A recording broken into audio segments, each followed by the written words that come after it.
नमस्कार, स्वागत है आपका रिपब्लिक भारत में। मैं हूं आपके साथ विवेक शांडिल्य, यूपी का महाभारत लेकर। और यूपी का महाभारत में हम आज पहुंच चुके हैं रायबरेली। वही रायबरेली जो क्रांति और संग्राम की धरती है, वही रायबरेली जो तलवार और कलम की धरती है। उसी धरती पर 2022 उत्तर प्रदेश का चुनाव हो रहा है और वहां की जनता किसे चुनेगी, जनता का मूड क्या है, जनता के मुद्दे क्या हैं, ये सब कुछ आज जानेंगे आज की इस शो में। सबसे पहले यहाँ की जनता का स्वागत करिए, जोरदार ताली बजाकर एक बार। यहाँ की जनता जनार्दन किसका फैसला करने वाली है, किस पार्टी का किस्मत तय करने वाली है, ये हम आज जानने की कोशिश करेंगे।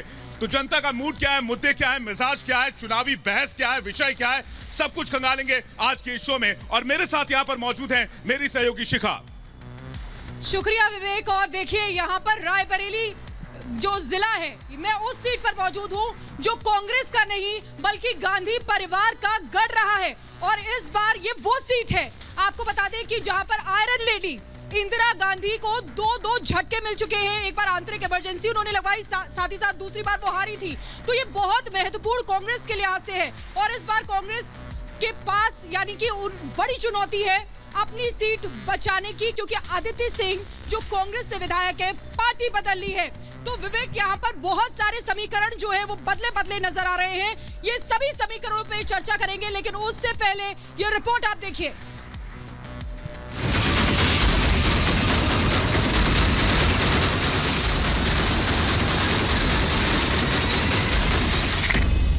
गांधी परिवार का गढ़ रहे रायबरेली की सियासी फिजा अब बदल रही है। 2017 के विधानसभा चुनाव में भाजपा ने जिले की 3 सीटें जीती तो कांग्रेस को 2 सीटों पर जीत मिली, जबकि समाजवादी पार्टी के खाते में 1 सीट आई थी। रायबरेली की सबसे चर्चित सीट है रायबरेली सदर। 2017 में इस सीट पर कांग्रेस के टिकट पर आदित्य सिंह ने जीत दर्ज की थी। यूपी में योगी के नेतृत्व में भाजपा की सरकार बनने के बाद अदिति धीरे धीरे कांग्रेस से दूर होती गई और आखिरकार 2021 में अदिति ने बीजेपी का दामन थाम लिया। इस बार वो भाजपा के टिकट पर चुनाव लड़ रही हैं। अदिति सिंह के पिता अखिलेश सिंह यहां से 5 बार विधायक रहे। इस सीट पर इस परिवार का करीब 4 दशक से कब्जा है। 2017 में सपा ने उम्मीदवार नहीं उतारा था, ऐसे में अदिति सिंह आसानी से जीत गई थी। इस बार सपा ने आरपी यादव तो कांग्रेस ने डॉक्टर मनीष चौहान को मैदान में उतारा है। रायबरेली सदर सीट की तरह ही राकेश सिंह 2017 में कांग्रेस के टिकट पर चुनाव जीते थे। राकेश सिंह बाद में बीजेपी में शामिल हो गए। सपा ने उनके खिलाफ राहुल लोधी को उतारा है।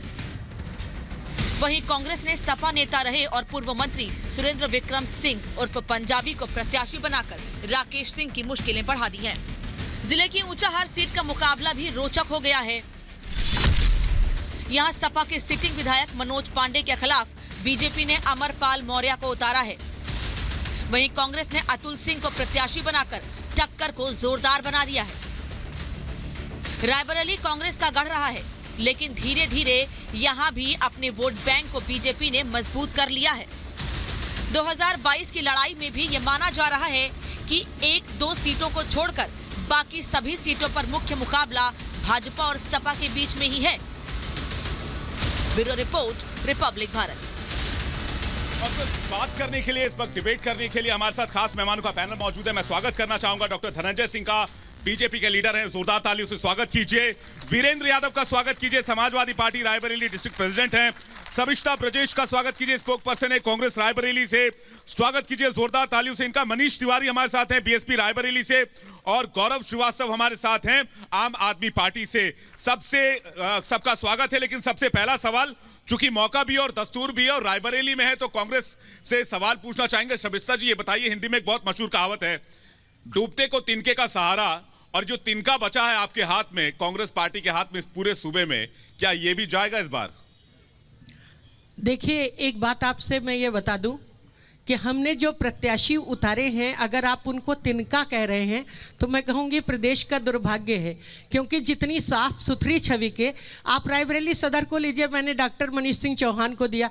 अगर आपको ये लगता है कि एक डॉक्टर तिनका हो सकता है तो आप इस तरह के प्रश्न कीजिए, और हम यही कहेंगे कि हम जातिवाद और धर्मवाद की जो आंधियां चल रही हैं, जो उन्माद फैल रहा है, उसमें आज भी हम उसूलों को लेकर लड़ रहे हैं और यही हमारी सबसे बड़ी जीत है। नहीं, आपकी उसूल की लड़ाई 2017 में आधी रह गई थी और इस बार भी गुंजाइश कम है क्योंकि अदिति भी आपको छोड़ के जा चुकी हैं। तो वो जो आपकी, हम आपसे एक बात बता दें कि किसी के जाने से कोई गम नहीं होता, ठीक है। दुख है इस बात का कि उनके पिताजी ने जिस चीज को नकार दिया, उन्होंने उन्हीं को स्वीकार कर लिया। आत्ममंथन करने की आवश्यकता आदिति जी को है कि आज वो कहाँ गई हैं, बस इतना ही काफी है। नहीं, धनंजय जी ये कह रहे हैं कि अदिति जी को मंथन करने की जरूरत है, आत्ममंथन करने की जरूरत है कि वो किस तरफ गई हैं। यानी आपकी पार्टी को बता रही है कि ये जो पार्टी है वो ठीक नहीं है उत्तर प्रदेश के लिए। कांग्रेस को स्वयं में एक आत्ममंथन करने की जरूरत है और मैं आदरणीय सर्वेश्वर जी से ये पूछना चाहता हूँ कि कांग्रेस प्रत्याशी जो आपने उतारा है, अगर उसकी इतनी साफ सुथरी छवि है और योग्यता के आधार पर उतना खरा है, तो आपको ये वसूली बाई जैसे पोस्टर जारी करने की क्या आवश्यकता है? क्या ये अपने मूल चरित्र को आप प्रदर्शित कर रही है? कांग्रेस का मूल चरित्र है, इस पर उनको जवाब देने की रायबरेली जनता का ये अपमान है और उस पर आपको जवाब देना चाहिए। जी, हम जवाब दे रहे हैं। आदरणीय धनंजय सिंह जी, मैं आपका बहुत आदर करती हूं और मुझे आपको इस तरह से ओछे प्रश्न कहने चाहिए। जब सीट डगमगाने लगती है तो लोग अक्सर ऐसे आरोप बिना सोचे समझे। कांग्रेस पार्टी ने उसी दिन प्रेस कॉन्फ्रेंस किया और उसने कहा कि इस तरह की पोस्टरबाजी की राजनीति पर कांग्रेस विश्वास नहीं करती। प्रशासन से मांग किया कांग्रेस पार्टी ने। मैं आपसे ये जानना चाहती हूँ कि एक मिनट रुक जाइए। क्या आपको नहीं लग रहा सीट डगमगाने आपकी डगमगा रही है? नहीं, आप देखिए, कहेंगे तो दोनों ही लोग, हम बोलेंगे कि उनकी डगमगा रही, वो कहेंगे हमारी डगमगा रही है। ये तो जनता बताएगी। नहीं शबिस्ता जी, ये बिल्कुल सही बात कही आपने। जनता बताएगी कि आखिर सीट किसकी डगमगा रही है। मैं जल्दी से जनता से पूछ लेता हूं क्योंकि हमने देखा था कि इससे पहले जब 2017 में चुनाव हुए थे तो 3 सीटों पर बीजेपी जीती थी। क्या बोलेंगे आप? अगर हम अमेठी की बात करें, रायबरेली की बात करें, अगर हम कांग्रेस कहां दिख रही है आपको? कांग्रेस फिलहाल तो खत्म बराबर है क्योंकि भाजपा पूरे मतलब एक हिंदुत्व को लेकर, एक पूरे राष्ट्र को लेकर एक वो राष्ट्र निर्माण कर रही है, राष्ट्रवाद की बात कर रही है। चाचा आप क्या कहेंगे? कह रहे हैं कांग्रेस खत्म बराबर है, कह रहे हैं। मैं तो ये कहूँगा कि रायबरेली में जो कुछ विकास हुआ है, कांग्रेस की सरकार तक विकास हुआ है। हमारी भाजपा सरकार में 3 विधायक यहाँ से रहे, लेकिन दुखद है। मैं योगी जी से निवेदन करता हूं कि रायबरेली के साथ उपेक्षा क्यों? रायबरेली के साथ उपेक्षा हुई है। एक और चाचा आप कुछ कहना चाहेंगे? रायबरेली के साथ उपेक्षा हुई? मैं कहना ये चाहूंगा कि पहले तो ये बताइए आप प्रधानाचार्य हैं इस चैनल के क्या? नहीं ये बताइए। नहीं आप चलिए मेरी बात नहीं, आप हाथ पीछे कीजिए। आप हाथ पीछे कीजिए। आप हाथ पीछे कीजिए। आप मुझे बताइए, आप मुझे कांग्रेस ने काम किया कि नहीं किया? कांग्रेस पार्टी ने पूरा एम्स वगैरह जो लाई थी वो सब यहाँ से चला गया। दूसरी चीज, ये देश में ट्रेनें क्यों बंद? भारत के किसानों को डंडा पकड़ा दिया सरकार। ठीक है, ये जवाब एक और सवाल पूछ लेते हैं यहाँ से। आप बताइए वो क्या कह रहे हैं? वो कह रहे हैं कि यहाँ पर रायबरेली में विकास कांग्रेस तक ही हुआ। कांग्रेस की सिर्फ घुमाई के खेल खेला है। अपनी जब इनकी सरकार थी केंद्र में, प्रदेश में, यहाँ जो भी विकास हुआ भारतीय जनता पार्टी ने किया है और भारतीय जनता पार्टी ने विकास मूल जन तक किया है, जन तक विकास पहुंचाया है और उसके लिए बताने की जरूरत नहीं, सब लोग जानते हैं। धनंजय जी, मुझे लगता है आप इसका जवाब बेहतर दे पाएंगे। यहाँ की जनता कह रही है कि रायबरेली में विकास के काम मौजूदा सरकार में कम हुए हैं। बोलिए। पूरे प्रदेश की जनता आज जो भारतीय जनता पार्टी के साथ खड़ी है, 2017 चुनाव में जो हम लोगों ने वादे किए थे उसको पूरा करते हुए आज हम अपना रिपोर्ट कार्ड रख करके चुनाव लड़ रहे हैं। उससे ये रायबरेली जिला अछूता नहीं है। रायबरेली जिले में जो विकास कार्य हुआ है, आप उसको अगले 5 सालों में आगे ले जाने का काम करेंगे। ये रायबरेली की जनता ने तय कर लिया है। क्या हुआ है? सुन लीजिए क्या कहना चाह रहे हैं, सुन लीजिए। हाँ बोलिए। विकास कार्य के नाम पर जो संवेदनशील जी एम्स जी के नाम पर जो एक डिब्बा वहां पर रखा गया था, हमने वहां पर अस्पताल की जो सुविधाएं हैं उनको चालू कराने का काम किया है। लेकिन जनता देने का काम किया है, सड़कों का जाल फैलाया है, रेल कोच में जनता बहुत सहमत नहीं दिख रही है। जनता बहुत सहमत नहीं दिख रही है। वीरेंद्र यादव जी, सुन लीजिए एक सेकंड, ऐसे वो बता नहीं पाएंगे। आपने पूछा है, आपने सवाल किया है समाजवादी पार्टी से धनंजय जी को बताने इंतजार कर रहे हैं। वीरेंद्र यादव जी, ये बताइए, रायबरेली में आप कहीं मुकाबले में हैं या फिर आप नूरा कुश्ती करने के लिए आए हैं? यादव जी, आप रायबरेली में खुद को मुकाबले में देख रहे हैं या नूरा कुश्ती करने के लिए आए? ऐसा है, रायबरेली समाजवादियों का गढ़ है। रायबरेली ने 77 में इंदिरा गांधी को यहां से भगाने का काम किया और समाजवादियों ने भगाया है। रायबरेली ने हमेशा 6 में से 4 विधायक 5 विधायक जिताने का काम किया है। रायबरेली में समाजवादियों ने काम करके दिखाया है। रायबरेली को 24 घंटे बिजली देने का काम आदरणीय अखिलेश यादव जी ने किया। वीरेंद्र यादव जी, इस बार क्या लग रहा है? बनाने का काम इस बार क्या लग रहा है? इस बार साइकिल दौड़ेगी 2 घंटे, 3 घंटे, 5 घंटे बिजली मिलती थी। साइकिल 150 की स्पीड से दौड़ रही है। साइकिल 6 की 6 जीतने जा रही है। हम रायबरेली में काम किए हैं। हमने रायबरेली में अस्पताल बनाए, हमने रायबरेली में एम्स बनाया, हमने रायबरेली की बिजली व्यवस्था बनाई, हमने रायबरेली में 31 पावर पड़े स्टेशन बनवाए, हमने रायबरेली का विकास किया। हम रायबरेली में 6 के 6 जीतने जा रहे हैं। ठीक है, मुझे लगता है इसका जवाब देंगे धनंजय जी, उसके बाद बाकी मेहमानों पर आएंगे। लेकिन शमिस्ता जी, ये कह रहे हैं कि कांग्रेसियों को भगाने का काम 1977 में इन्होंने किया। भारतीय जनता पार्टी से एक भी परियोजना का नाम भारतीय जनता पार्टी बता दे, एक भी परियोजना का नाम। मेरे ख्याल से ये कहना है कि एम्स हमने शुरू किया है, तो कांग्रेस के हमारे साथियों को बताना चाहिए कि एम्स शुरू कर रहा कांग्रेस की गवर्नमेंट ने या सपा में, 2 में से किसको क्रेडिट जाता है, इनको ये तय करना चाहिए। सच्चाई ये है कि जमीन पर अगर एम्स का काम किसी सरकार ने उतारा है तो भारतीय जनता पार्टी की सरकार ने उतारा है। रेल कोच में जो उत्पादन आया खड़ा है वो भारतीय जनता पार्टी की सरकार में बना है। एक करके बोलिए, एक करके शमिस्ता जी से जवाब ले लो। ठीक है, हुआ है एक सेकंड, जनता पार्टी की सरकार में। धनंजय जी एक सेकंड, सरेनी विधानसभा क्षेत्र में धनंजय जी एक सेकंड, शमिस्ता जी जवाब ले। हाँ जी, एम्स सोनिया जी लेकर आई। नहीं, ये कह रहे समाजवादियों ने कांग्रेस को भगाने का काम किया। कोई बात नहीं पहुंच पाएगी। सुनिए, आपके उस समय तो आपके समाजवादी पार्टी सवालों का जवाब दिया जा रहा है, लेकिन आप ऐसे शोर बचाएंगे तो आप तक वो जवाब नहीं आ पाएंगे। जवाब देने दीजिए। ठीक है, शमिस्ता जी, जी आप समाजवादी पार्टी ने कांग्रेसियों को भगाने का काम किया, ये दावा कर रहे हैं। जी हमारी बात सुनिए, 1977 में क्या समाजवादी पार्टी थी जिसने हमें भगाया? आपको ज्ञान अधूरा है, आपका ज्ञान अधूरा है। आप देखिए, समाजवादी पार्टी हम बता रहे हैं उस समय बहुत थी। उस समय आप वर्तमान समय में बात कीजिए। सोशलिस्ट भगाना, देखिए भगाने और हराने में बहुत अंतर है। राजनारायण कौन थे?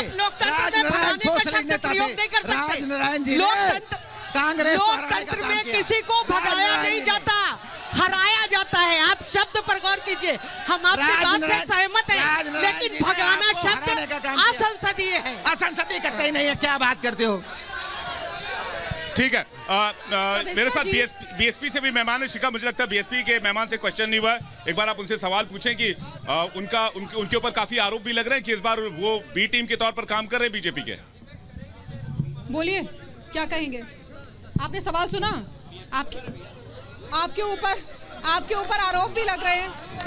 हाँ, ठीक है, ठीक है, ठीक है। मनीष तिवारी जी, हाँ बताइए, आरोप भी लग रहे हैं और बीएसपी कहाँ दिखाई दे रही है लड़ाई में? देखिए, ये प्रदेश की जनता जानती है कि कौन किसकी बी टीम है।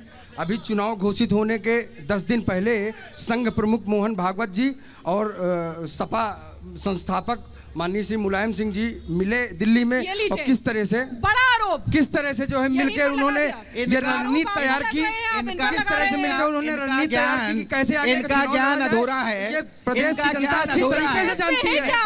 नहीं है, ये जानकारी नहीं है इनको। पार्लियामेंट के अंदर या किसी समारोह में सभी लोग एक दूसरे के पास बैठते हैं, इनसे पूछिए कि नहीं, समय समय पर जो है संघ प्रमुख भारतीय जनता पार्टी से समाजवादी पार्टी कितनी रेस में, ये सवाल मैं यहीं से पूछ लेता हूँ। नहीं, समाजवादी पार्टी कितनी रेस में और बीएसपी कितनी रेस में, ये यहीं से पूछ लेता हूँ। एक सेकंड, मैं इधर से आ रहा हूँ। मैम, आप कुछ कहना चाह रही हैं, बोलिए, आप क्या कहना चाह रही हैं? सर, हम लोग सरकारी कर्मचारी हैं। हम लोग 30-32 साल अपनी जिंदगी के अनमोल समय बच्चों को पढ़ाने में और सरकारी कर्मचारी देता है। सेना पर पुलिस सेनानी हमारे अपने देश की जान देते हैं। मेरा सवाल चिल्लाओ नहीं, आप लोग चिल्लाओ नहीं, सारी पार्टियों से है कि अपने मैनिफेस्टो में, अपने योजनाओं में किसी ने भी ओल्ड पेंशन की बात नहीं की है। और जो कर्मचारी अपने जिंदगी के बदले, आपका सवाल क्या है? आप सवाल पे आइए। मेरा सवाल ये है कि क्या कर्मचारियों के लिए ओल्ड पेंशन की व्यवस्था कोई भी गवर्नमेंट, ओल्ड पेंशन की व्यवस्था किसी पार्टी ने नहीं की है। सभी पार्टियों से सवाल है, बीएसपी, समाजवादी पार्टी और बीजेपी। मुझे लगता है आप शुरू करें और जवाब दें इसका, ताकि यहाँ के लोग शांत हो सके। बताइए। पार्टी की राष्ट्रीय अध्यक्ष बहन कुमारी मायावती और आप लोग शोर मत कीजिए, आप लोग शांत रहिए थोड़ा सा। शो में आए हुए हैं आप लोग जवाब, आप हमारी पार्टी की राष्ट्रीय अध्यक्ष बहन कुमारी मायावती जी ने औरैया चुनावी सभा में उन्होंने जो है सरकारी कर्मचारी, संविदा कर्मियों और जो सरकारी कर्मचारियों की ये जो पेंशन वाली, ओल्ड पेंशन स्कीम वाली जो व्यवस्था है, आप लोगों ने लागू क्यों नहीं किया? आपकी सरकार भी रही। नहीं, लागू जो है उन्होंने ये घोषणा आप कर दी है, उन्होंने ये घोषणा कर दी है। और जो है अब की बार जब 5वीं बार बहन कुमारी मायावती जी मुख्यमंत्री बनेंगी तो ओल्ड पेंशन स्कीम लागू की जाएगी। यादव जी, आपको भी मौका मिला था। एक सेकंड यादव जी, एक सेकंड, ठीक है। मैं सवाल, आप तो पेंशन आप अपनी जगह, आप सुनिए तो सही भाई, सीट पर जाके बैठिए, सीट पर जाके बैठिए, सीट पर सुनिए तो सही। माइक छोड़ दिया, माइक छोड़ के बात कीजिए। आप सुनिए, चलिए प्लीज आइए। माइक छोड़ सुनेंगे। मैं आ रही हूँ, आप चलिए प्लीज। मैं आ रही हूँ, आप चलिए। मैं सभी से निवेदन करना चाहता हूँ, देखिए आप लोग शो को डिरेल करने के लिए आए हुए हैं तो आप लोग वापस चले जाइए। आप लोग शो डिरेल करने के लिए आए हुए हैं, आप लोग शो डिरेल करने के लिए आए हुए हैं। आप लोग अपनी जगह पर जाइए। अगर शो कंटिन्यू होने दीजिए, मुद्दे की बात होने दीजिए। जनता के मुद्दे आपके पास आएंगे, आप चलिए तो सही, बैठिए। आप लोग शो डिरेल करने के लिए आए हुए हैं, बैठिए। आ रहे हैं, बैठिए। आप लोग शो डिरेल करने के लिए आए हुए हैं। आप लोग पीछे जाइए, पीछे जाइए। शो डिरेल करने के लिए आए हुए हैं, पीछे जाइए। शोर मचाने से कुछ नहीं होगा, जाइए, पीछे जाइए, बैठिए, पीछे बैठिए। ये लाल टोपी इतनी गर्मी क्यों खा रही है भाई? ये लाल टोपी इतनी गर्मी क्यों खा रही है? बैठो पीछे। ये लाल टोपी इतनी गर्मी क्यों खा रही है? बैठिए, पीछे बैठिए। आप लोग अपनी जगह पर जाइए। शालीनता का परिचय दीजिए, बैठिए। आपके नेता जवाब दे रहे हैं। अगर आप शालीन हैं तो बैठिए पीछे,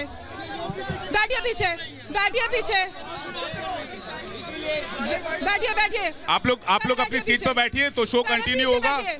आप लोगों के सवाल लिए जा रहे हैं लगातार, आप लोग अपनी सीट पर बैठिए। शालीनता का परिचय दीजिए, पहले बैठिए, उसके बाद बात होगी। सरुण भाई बैठाइए सबको। बैठो। शमशाद, रामे भाई बैठिए। आप लोग अपनी सीट पर जाइए वापस। अगर डिबेट चाहते हैं तो डिबेट कंटिन्यू होगा, कोई दिक्कत नहीं है। आप लोग अपनी चेयर्स पर बैठ जाइए। और सबके सवाल लिए जा रहे हैं यहाँ पर। और जो आप लोग पर्चा लहरा रहे हैं, आप लोगों का सवाल भी लिया गया, मैं नहीं पूछा था। तो पर्चा लहरा रहे ठीक बात है, लेकिन आपका सवाल लिया गया है। ठीक है, आगे ठीक है। डिबेट कंटिन्यू करते हैं। डिबेट कंटिन्यू करते हैं। एक बात बताइए यादव जी, एक बात बताइए। नहीं, मुझे एक बात, मुझे मेरा शो कैसा चला ना मुझे पता है। हाँ ठीक है, तो मैं ये पहला शो नहीं कर रहा हूँ। हम 2 महीने से लगातार यूपी में शो कर रहे हैं। यादव जी ये काम मत कीजिए आप। बैठिए। मैं बिल्कुल प्रो नहीं, ये मत ज्ञान मत दीजिए आप। प्रो और एजेंडा वाला ज्ञान आप मत दीजिए। आप मुझे बताइए, आपके मुखिया के साथ भी मेरी टीम रहती है, ये नहीं है। अखिलेश यादव के साथ भी टीम रहती है। आप ये प्रो और ये सब मत बोलिए। आपको डिबेट करना है कीजिए, वरना बाकी मेहमानों के साथ मैं डिबेट कर सकता हूँ। हाँ ठीक है, फिर धन्यवाद। नहीं तो एक तरफा क्या आपसे सवाल नहीं लिए जा रहे थे?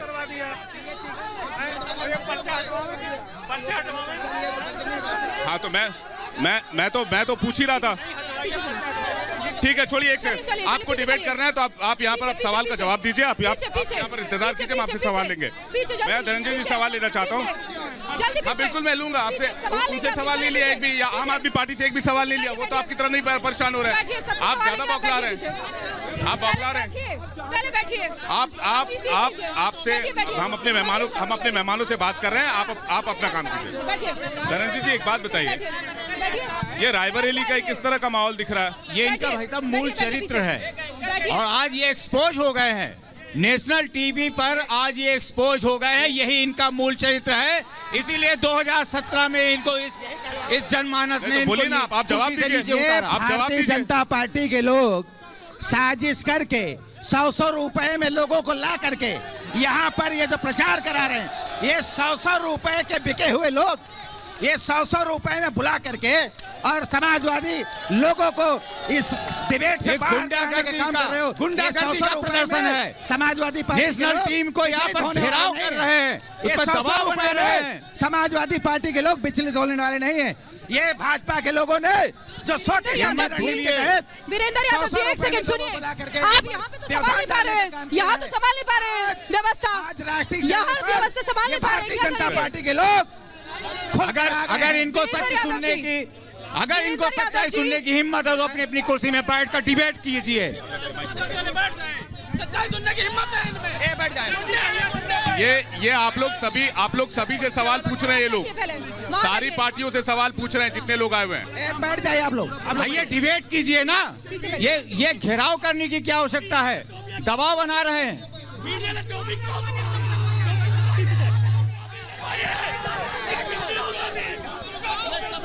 बोलिए।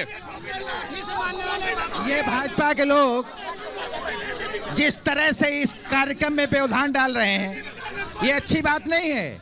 आज भारतीय जनता पार्टी नहीं, आप कह रहे हैं ये व्यवधान डालने वाले लोग भाजपा के लोग हैं। रायबरेली में भारतीय जनता पार्टी के लोग बौखलाए हुए हैं। उस बौखलाहट की वजह से ये सपा की हताशा है, ये सपा की हताशा है और ये इस चैनल के माध्यम से मैं कहना चाहता हूँ कि भारतीय जनता पार्टी के लोगों एक भी सीट नहीं मिल रही है, ये उनकी हताशा है। एक भी सीट नहीं मिलेगी इनको। ये रायबरेली से 2022 के होने जा रहा है भाजपा के लोगों। रायबरेली की जनता सब देख रही है, इनके मूल चरित्र को समझ रही है और वो ऐसा कोई भी काम करने नहीं जा रही है। जो गुंडागर्दी भारतीय जनता पार्टी करती है और जो भारतीय जनता पार्टी के नेता योगी आदित्यनाथ ने इन्हें सिखाया है, वही आज ये रायबरेली में फिर से कर रहे हैं।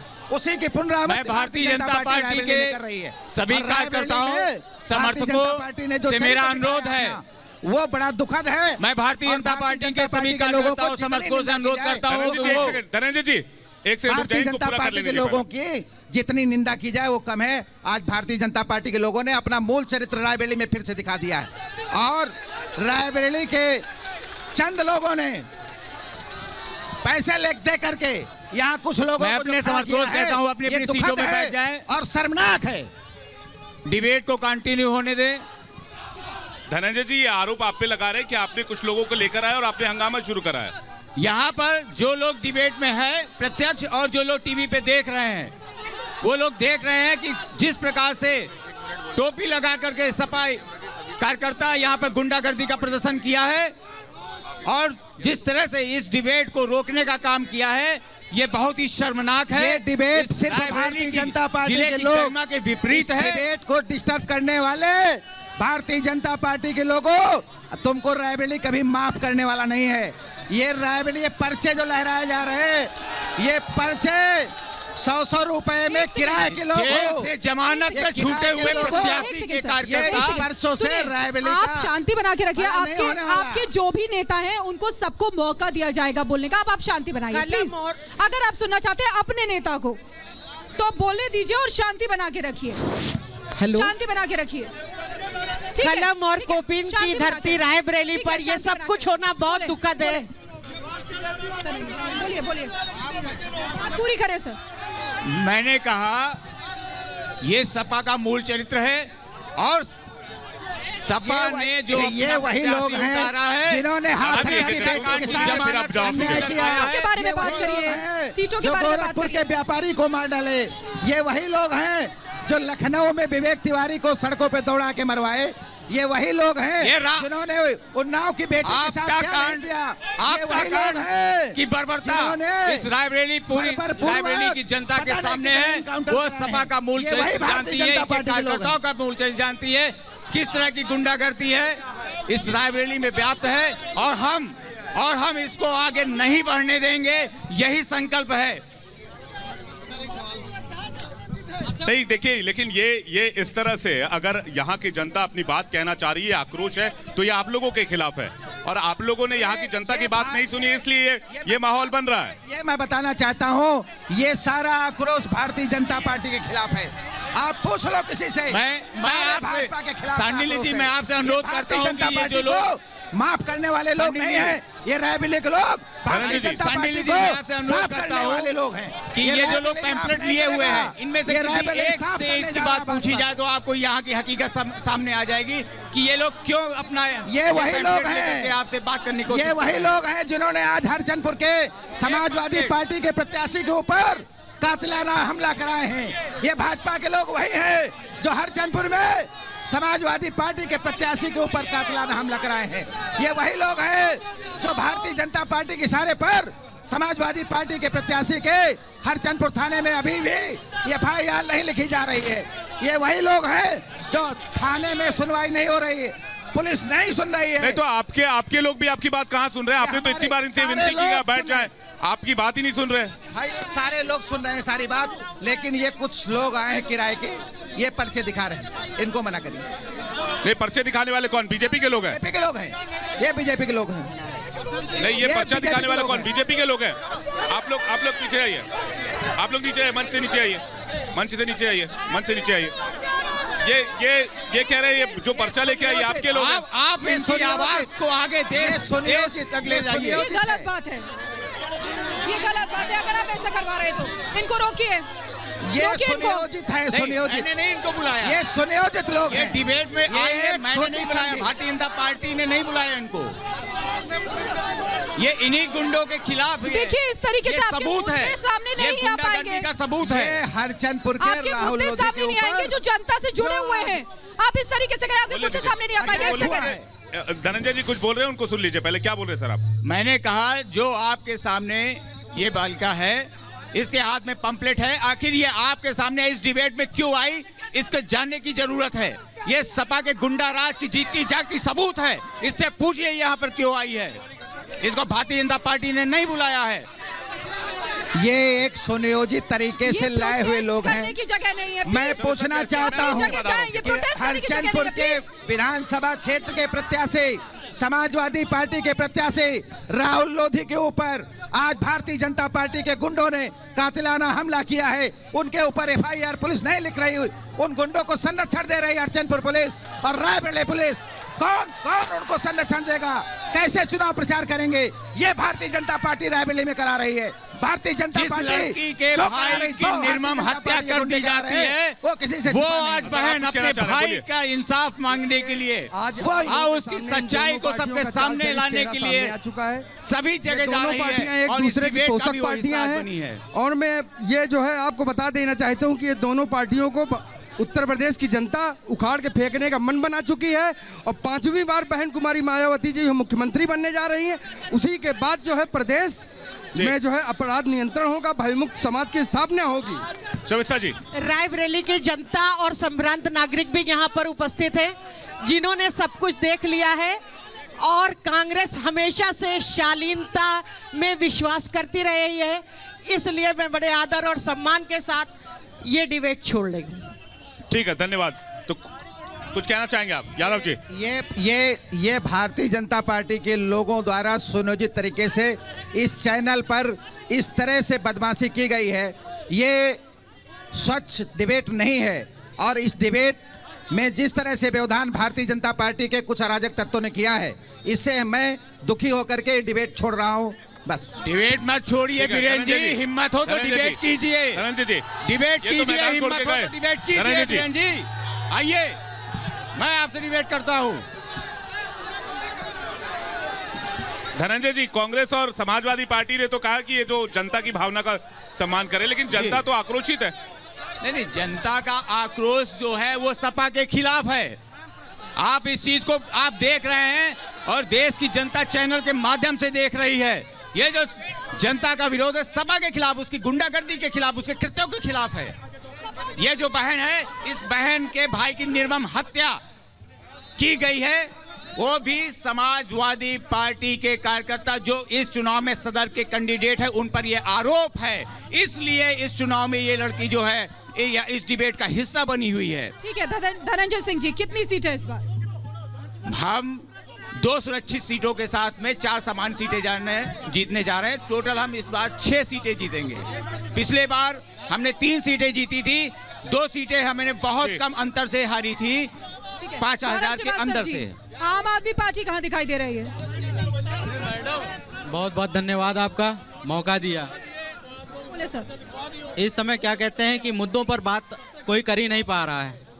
आम आदमी पार्टी लेकिन रायबरेली के मेन मुद्दे आम आदमी पार्टी इस तमाम हंगामे में दब गए, लेकिन ऐसा लग रहा है गौरव श्रीवास्तव जी, उत्तर प्रदेश में रायबरेली के जो मुख्य मुद्दे हैं उस पर तो चर्चा हो ही नहीं पाई। मुद्दों पर बात हो ही नहीं पा रही है। हम पुलिस से कहना चाहेंगे कृपया करके सुनील जी आप शांति बनवाएं, कृपया करके सभी को बैठवाएं। अभी थोड़ी देर में ये विधानसभा का चुनाव है, विधानसभा के चुनाव से सरकार बनती है। ठीक है, मनीष और जो विधायक बनते हैं वही जनता की सेवा करते हैं। कम से कम इस बात को तो समझिए। ठीक है सुनील जी, गौरव जी आ रहा हूँ आपके पास। मनीष जी सुनील जी मुख्य मुद्दों पर तो बात हो नहीं पाई सुनील जी रायबरेली के, और ये जो कुछ भी यहाँ पर हुआ ये आक्रोश है लोगों का या फिर कुछ और एजेंडा? देखिए, इन दोनों पार्टियों का चाल चरित चेहरा सदैव यही रहा है, और इसी के लिए जो है पूरे प्रदेश की जनता ने ये मन बना लिया है कि बहन मायावती जब 5वीं बार मुख्यमंत्री बनेंगी तभी देश की ये व्यवस्था सुधर पाएगी, और जनता ने पूर्ण रूप से ये मन बना लिया है।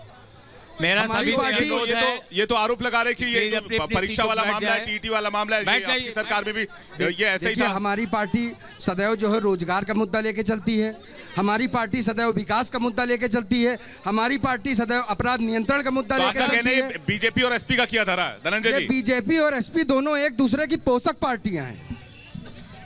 धनंजय जी, भारतीय जनता पार्टी प्रखर राष्ट्रवाद के साथ आम जन की भलाई को लेकर के जो भी विकास की नीतियां हैं, आदरणीय इस देश के प्रधानमंत्री नरेंद्र भाई मोदी जी और इस प्रदेश के आदरणीय मुख्यमंत्री आदरणीय योगी आदित्यनाथ जी के नेतृत्व में, जो भी कोरोना काल में 2 साल हमारे जो है कोरोना में निकले, उसमें भी 3 सालों में, इस 5 साल के कार्यकाल में 3 साल में हमने जिस बेहतरी के साथ जनता की भलाई के लिए काम किया है, विकास के लिए काम किया है, लोगों की जान बचाने का काम किया है, संवेदनशीलता के साथ उनको सुविधाएं पहुंचाने का काम किया है। हम यही चाहते हैं, हम इससे आगे बढ़ेंगे अगले 5 साल। लेकिन ये भी धनंजय जी कहते रहे हैं कि बीजेपी हमेशा बाहें खुली रखती है, चाहे विधायक राकेश सिंह हो या अदिति सिंह हो। क्यों? देखिए, ऐसा कुछ नहीं है। आज जो भी नीतियां हैं भारतीय जनता पार्टी की, उससे इस जो भी जनप्रतिनिधि है वो भी प्रभावित है, और उनका ये विश्वास है कि वो भारतीय जनता पार्टी में बड़ी चुनौती है अदिति सिंह के ऊपर, या तो इतिहास बना देंगी या खुद इतिहास बन के रह जाएंगी। नहीं, ऐसा नहीं है। ये भारतीय जनता पार्टी के प्रति, नीतियों के प्रति उनकी आस्था है, और उनको भी ये लगा कि भारतीय जनता पार्टी में रह करके हम जनता की भलाई अच्छे ढंग से कर सकते हैं, और भारतीय जनता पार्टी में सहज रूप से स्वीकार किया है, और आने वाला समय इतिहास रचेगा। भारतीय जनता पार्टी की लचर व्यवस्था, वो चाहे कोरोना वैश्विक महामारी के समय पे रही हो, चाहे वो अपराध को नियंत्रण करने के समय पे रही हो, चाहे वो जो है महिला सुरक्षा के नाम पर रही हो, चाहे वो रोजगार को लेकर रही हो, चाहे भ्रष्टाचार मुक्त समाज की स्थापना को लेकर रही हो। तो बीजेपी कहती है करप्शन सबसे ज्यादा आपकी सरकार में था। नहीं, ये तो जनता, प्रदेश की जनता जान रही है कि 2007 से 2012 जो जितने भी गुंडे माफिया थे प्रदेश की सीमा से, या तो वो बाहर थे और या तो वो जेल की सलाखों के पीछे थे। ये भारतीय जनता बहुजन समाज पार्टी का इतिहास रहा है, और भारतीय जनता पार्टी के समय पर गुंडाई पूरी तरह से व्याप्त है, और भ्रष्टाचार भी पूरी तरह से व्याप्त है, और इन दोनों पार्टियों का यही चाल चरित चेहरा रहा है। गौरव श्रीवास्तव जी, एक सेकंड, आप बोलिए सर। बहुत बहुत धन्यवाद। क्या बोलिए। हम उत्तर प्रदेश में अपने माननीय राष्ट्रीय संयोजक अरविंद केजरीवाल के दिल्ली मॉडल के साथ उत्तर प्रदेश में 403 विधानसभा पर शिक्षा, रोजगार, महिला सुरक्षा, इन सभी मुद्दों पर चुनाव लड़ रहे हैं। आज माहौल बहुत गर्म हो गया है। हम चाहेंगे कि आप लोग इस बात को समझें कि हम लोग विधानसभा का चुनाव में जो वोट डालने के लिए लाइन में खड़े रहते हैं, क्यों खड़े रहते हैं, आप लोगों को ये समझना चाहिए। विधायक का काम क्या होता है, हम इन मुद्दों को समझें, विधायक की जिम्मेदारी और कर्तव्यों को समझें। आज तक जितने विधायक बने हैं उन्होंने जनता की बात आप को सुना ही जिम्मेदारी समझकर प्रदेश का विकास करेंगे, ये कह रहे हैं आप। लेकिन आप जिम्मेदारी समझकर प्रदेश का विकास करेंगे। जी। लेकिन फिर आप भी तो समाजवादी पार्टी से मिलने गए थे, संजय सिंह समाजवादी पार्टी से मिल रहे थे, अखिलेश यादव से मिल रहे थे, और आप यहाँ के बड़े-बड़े दावे कर रहे हैं। जन्मदिन पे जाके उनको बधाई देना, हम ही आपके बर्थडे पे आके आपको बधाई दें, हम इनके बर्थडे किसका जन्मदिन था? चुनाव के पहले किसका जन्मदिन था? मौसम में नहीं, लेकिन चुनावी मौसम में चुनाव के 2-3 महीने पहले गए थे वो। तो आप मुद्दों से भटकाइए नहीं, धनंजय जी ये कह रहे हैं कि महिला सुरक्षा, धनंजय जी ये कह रहे हैं कि आपकी सरकार में शासनकाल में गुंडागर्दी बढ़ी, पहले की सरकारों में, यानी कि बीएसपी के सरकार में गुंडागर्दी कम थी। जनता का सवाल कब पूछा जाएगा? जनता के मुद्दों को ये ला ही नहीं रहे। की जो भी परिभाषाएं है इस प्रदेश में गढ़ी गई है, वो सपा और बसपा केवल बीजेपी में ही गढ़ी गई है। बीजेपी को बोलने के लिए बुलाए थे, केवल अकेले बुला लेते, बाकी लोगों को परेशान करने की क्या जरूरत था? ना भ्रष्टाचार। ठीक है, मुझे लगता है कि आप सभी पार्टियों के अपने अपने दावे हैं, लेकिन जब यहाँ पर चुनाव होगा तो यहाँ की जनता बटन दबाकर अपने प्रत्याशियों का किस्मत का फैसला करेगी और उसी पर भरोसा जताएगी जिसने यहाँ पर विकास का काम किया या यहाँ के लोगों को ज्यादा समझाया। हमारे इस खास पेशकश में फिलहाल इतना ही।